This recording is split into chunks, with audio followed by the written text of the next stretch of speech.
Hello everybody, it is Wednesday the 26th of January.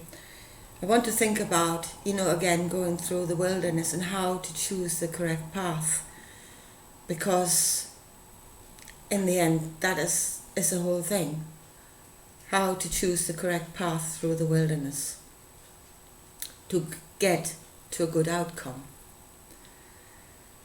Now again, what the picture in the Sinai shows us is they had a set outcome and they were going toward that outcome.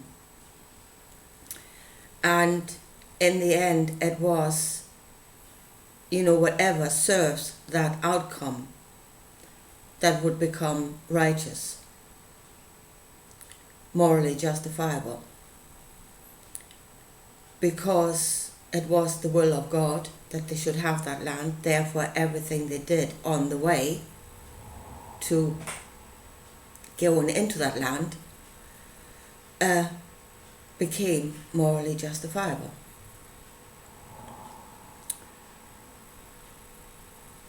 I was listening to my friend Tina, and she was exactly on this, asking the same question.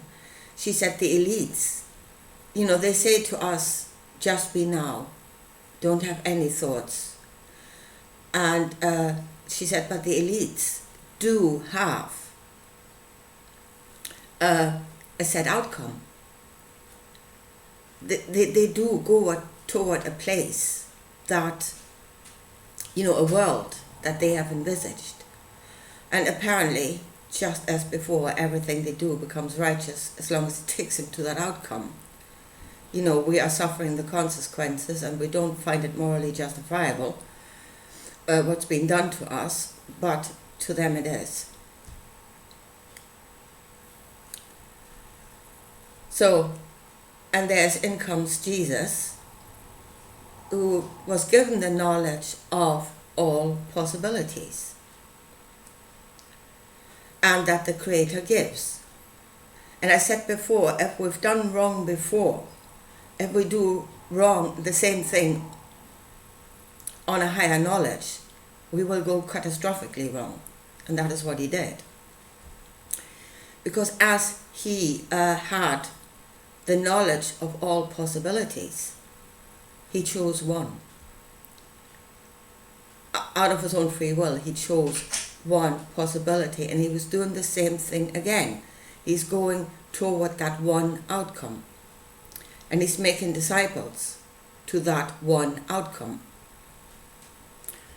And again, it is, this small group is actually plowing its way through everything else. My will must be done, or as David Icke says, to hell with the consequences for everybody else. Just go to that one outcome.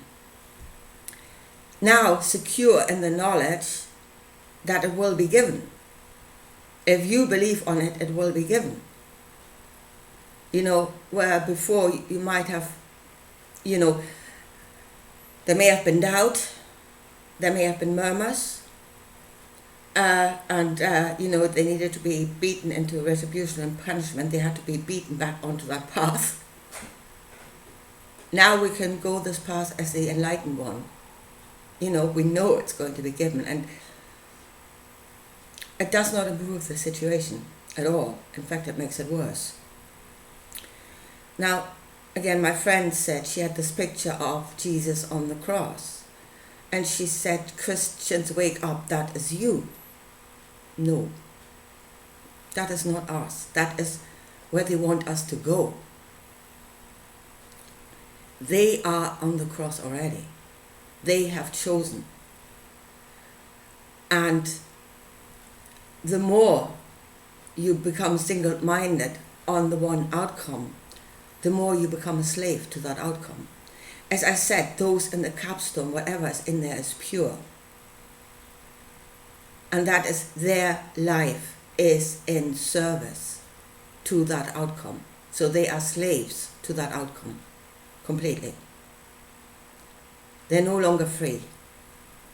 That's the only thing they can see. That's the only place they can go. There are no more other possibilities. And in that, they are full on enslaved in their own vision.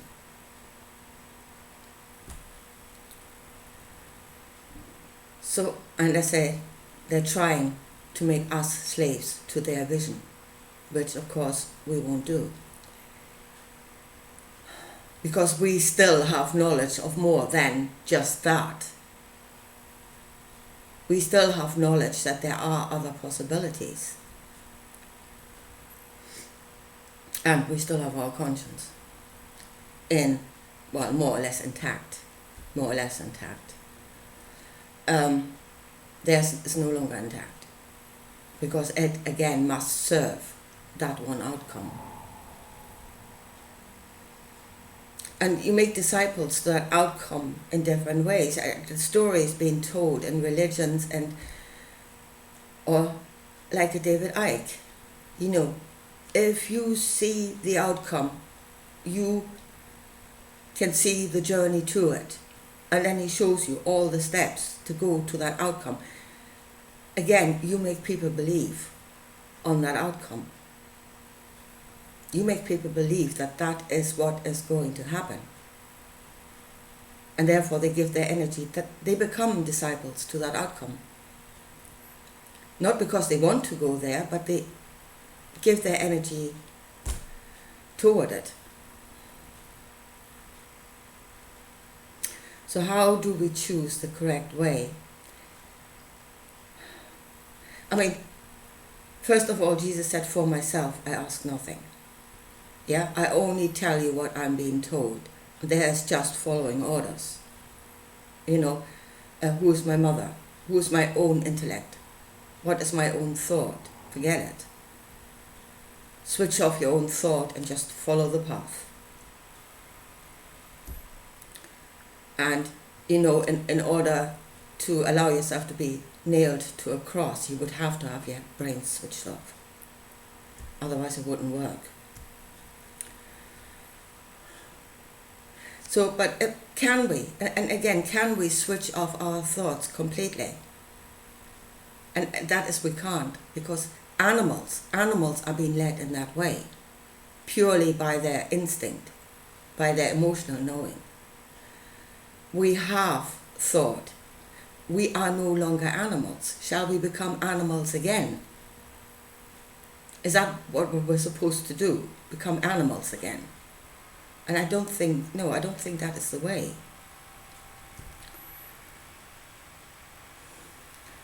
We must use our thoughts correctly. We must learn to get a hold of this thing and use it correctly in choosing our path. Every day we make choices. Every day we make choices of what, and every choice that we make builds our path. This is saying of a journey of 1,000 steps, starts with the first one, and it is made up of every step that we take. So then should our steps be directed by a predetermined outcome? Because if they are, that's where we're going. Or should the outcome be given according to our steps? What do we want? We want peace. We want this world of brotherhood. We want a world where everything gives to, be like nature. Have humanity organized like nature, as an ecosystem, not separate parts at war with each other.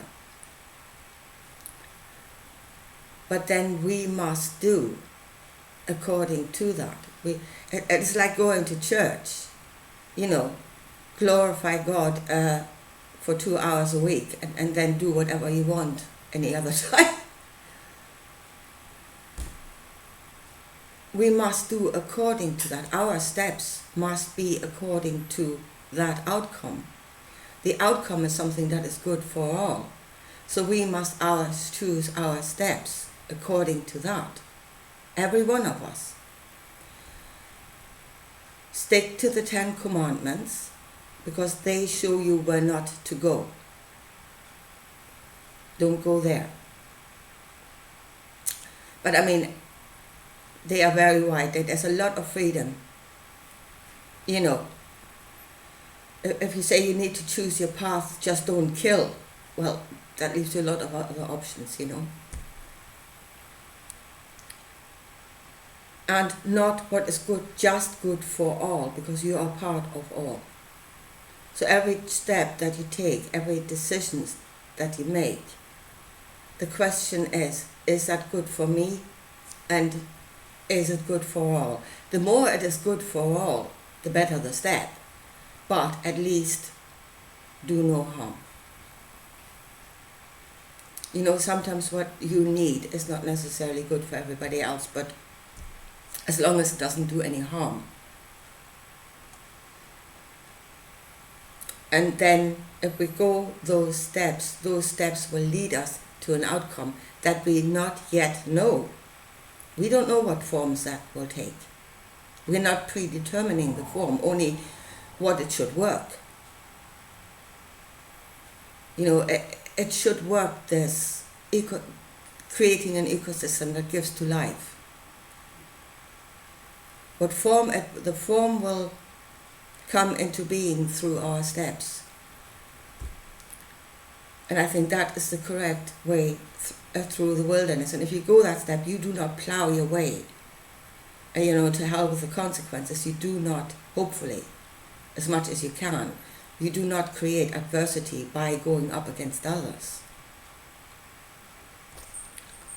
So then the way should be peaceful, and it should lead to a peaceful place. And that is the other way that Jesus taught: continuously give to one another. You know, go in a way that gives to all and to yourself. Do not say, for myself I ask nothing. That is not the way either. Because it leads you, in the end you need. You do. And if you ask for nothing for yourself, and here's the thing, what will happen to you is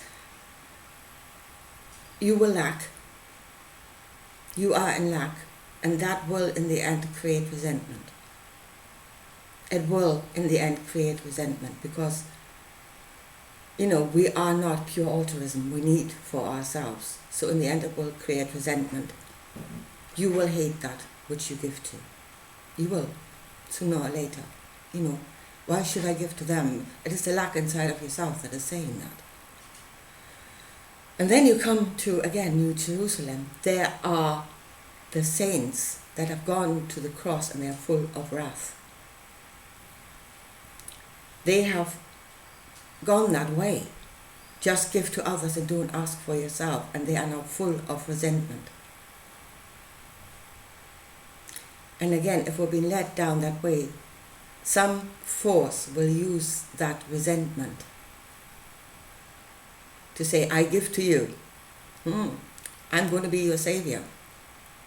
So don't create that resentment in the first place, but ask for yourself. So for me, that is the correct way through the wilderness.